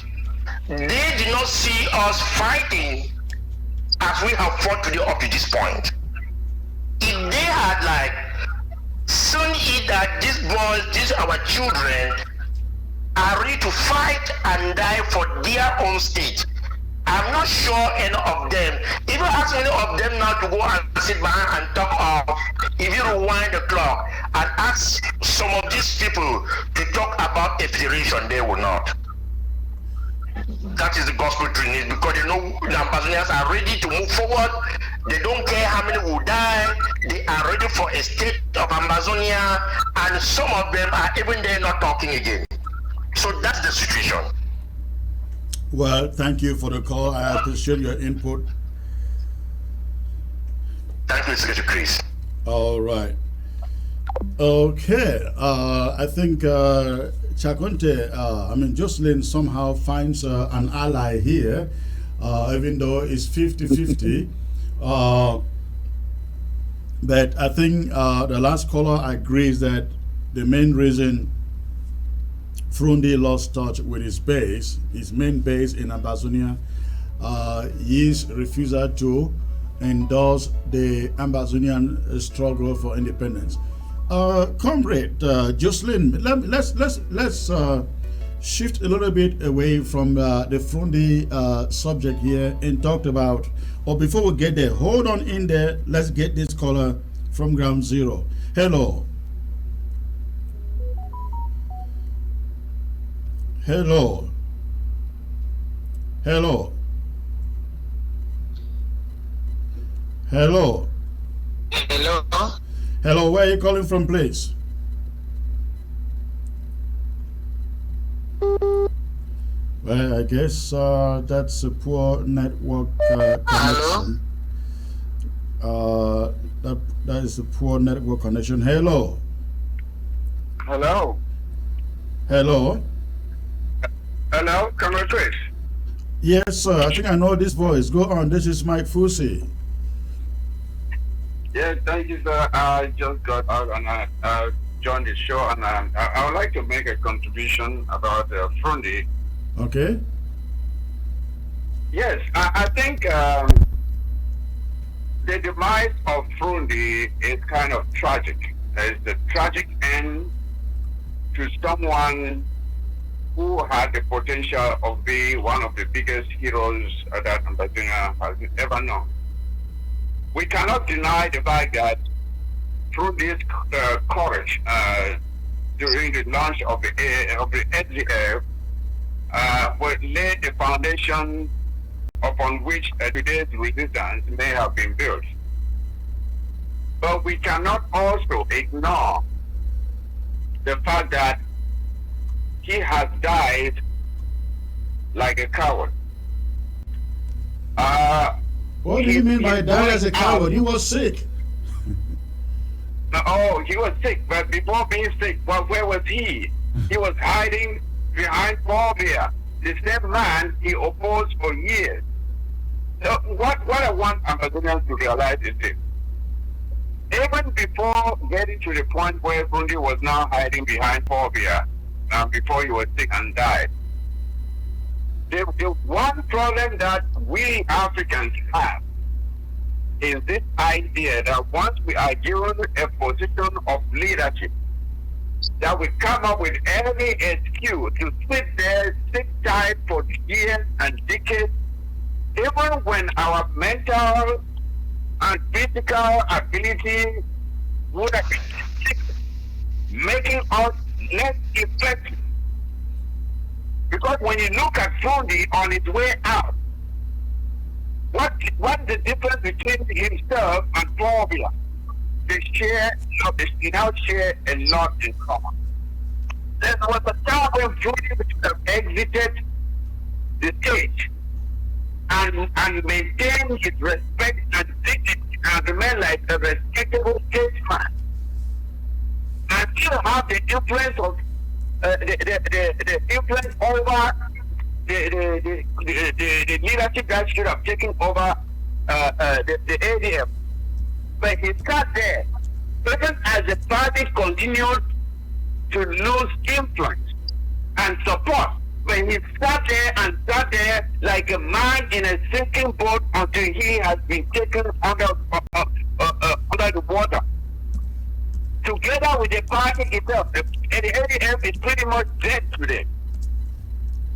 So, this is a man who inspired a lot of people in those early days. But today, he is inspired by a lot of people.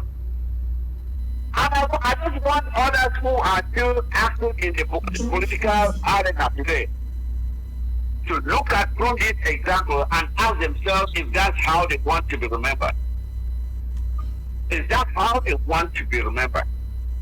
That this is a man who, in his 80s and going out like this, is a man whose cup should have been passed from shoulder to shoulder. Where they walk down should have been out to welcome him. Right. I think that if he was a Fru Ndi of the 90s and late 90s and the 80s, yes, people will line up from Bamidankwe to Ntarekun to welcome him, right? Yes. But today, his cause may not even be welcome in Bamenda. Just imagine that. The same man whom we used to sing, Papa Yo, but now he's being viewed as a traitor, as a coward. It is a tragic end of someone who should have been honored and glorified and thanked for his service to his country. But he ruined it because of ego, stick-like leadership, not willing to pass the baton. The best athlete knows when to exit the stage. The best fighter knows when to exit the stage. The best boxer knows when to bow out so that you don't get hurt. All right. You don't sit there until you are beaten into a pulp. All right. Thank you. So, it is tragic. It is tragic. A tragic end to someone who should have been a hero. Thank you. Thank you. Thank you. Thank you for the call. Let me get to Sisiko Ebene. If you can hear me and if your microphone is good, I hope. So much has been said. Weigh in on this, sir. Can you hear me? Yes, go on. Well, I can understand some of the sentiments, but I am not bitter towards what came out of Fru Ndi. Some of us have already gone through the anger stage of not meeting the aspirations that we thought we were going to have from the SDF. Fru Ndi is just a human being, one person, and he became a victim of also the political environment and the political mentality that we have of the way our people use successes. Sometimes we don't know even how to manage successes, because it was a very successful, it was not managed very well. So I would say that we should do everything to give him a fair balance. And the only way we can do that fair balance is for us to appreciate him and also to be able to have a full package of the sentiments, not try to dismiss other people who think differently. Because there are some people, like the caller who just said, that's a fair narrative, but it should not be all about Fru Ndi. There are other things about him that are equally good that would remain with us forever. Unfortunately, this great man with a great achievement, a man of our time who brought some we never thought could happen at that time, is living when Cameroon has gone back again to almost backward to the time from when he launched the political party. Cameroon is functioning now like a one-party system. And whether we like it or not, we may say that there's freedom of speech and all the like. People are still being arrested and picked up. There are a lot of people in Kondengi just because they express their views.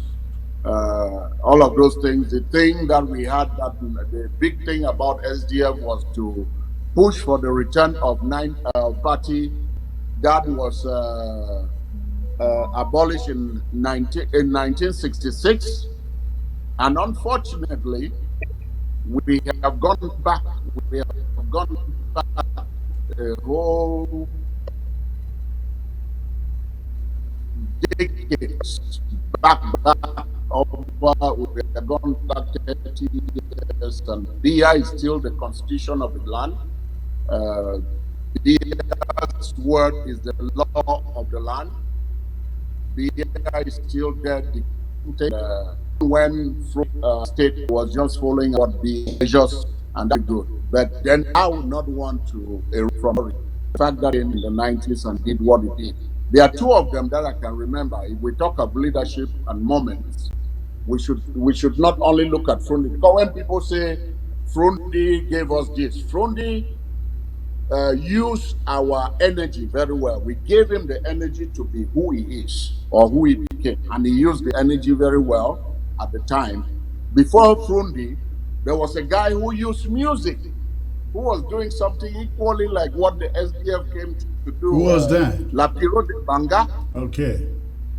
Lapiro de Banga did the same thing. So when we are looking at monumental errors in our time, we should look at Lapiro de Banga before the launching of SDF. We should look at Fru Ndi with the launching of SDF. We should look at ELAT. And behind ELAT, we have the AAC and the people who were used as the conveners, which is Munzo, ELAT, Anyangwe, and Etur, like the conveners who were members of that party. And then we came, after the Muna, Foncha, ELAT delegation, 1995 came from the US, and they went back home and launched what they call the time-bound, that old people, the UN coming to give freedom. Everything went down until 2016 with the rise of Agbogbala, the constitution, the consortium, and then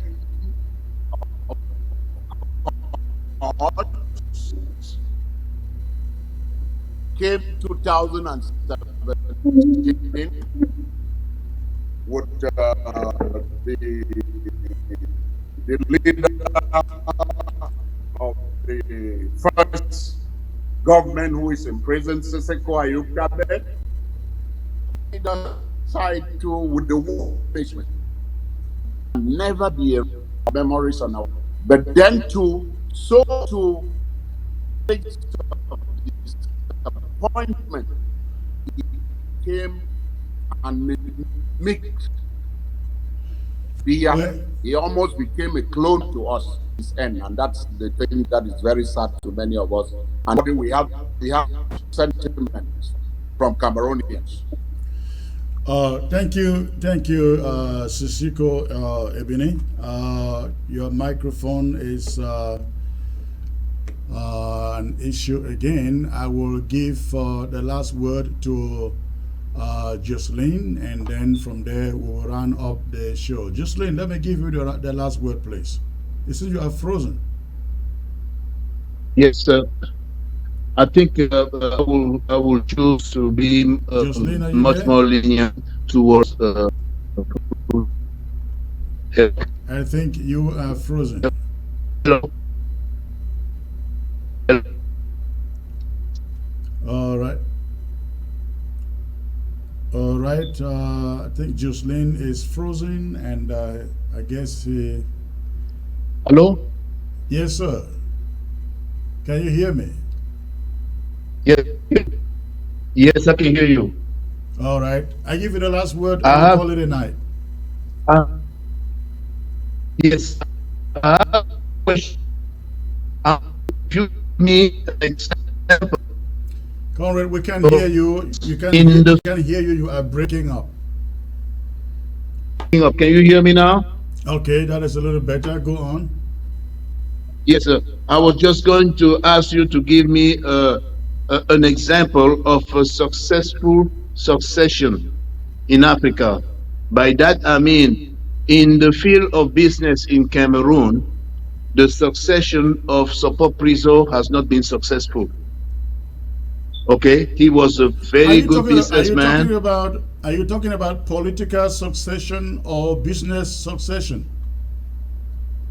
No, I'm trying to prove the point that if you want to make the case, I'm trying to prove the point that if you want to charge Fru Ndi for not passing the baton, I'm using this not an analogy. I'm demonstrating that charge by asking you to show me elsewhere where there have been a succession. There has been, comrade. They've been. Look at Kenya, from Kenyatta to what was the guy before? Oh, no. Uhuru. Uhuru came in, passed the baton also. Yeah. And okay. Tanzania Okay. is another example. So in Cameroon, in business, show me a successful succession. Nanga company, the big picture is that there is nothing in Cameroon to show for. That's a big picture.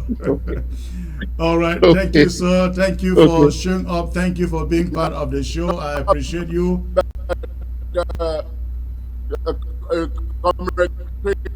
Yes, sir. I'm hearing you. Sisiko, you have to buy a better camera, buy a better microphone so that you can come on this show and with all the wealth of knowledge that you have, be able to participate. But I'd like to thank both of you for coming on to participate in the show. I look forward to bringing both of you back. I just hope you guys can get some better cameras and microphones so we can have a very smooth conversation without interruption. Tapang Ivo was not able to show up. I hope we will get him back one of these days. Ladies and gentlemen, for those of you tuned in from Africa, from America, from Canada, from Europe, I'd like to appreciate you and say to all of you, good night. See you sometime next week.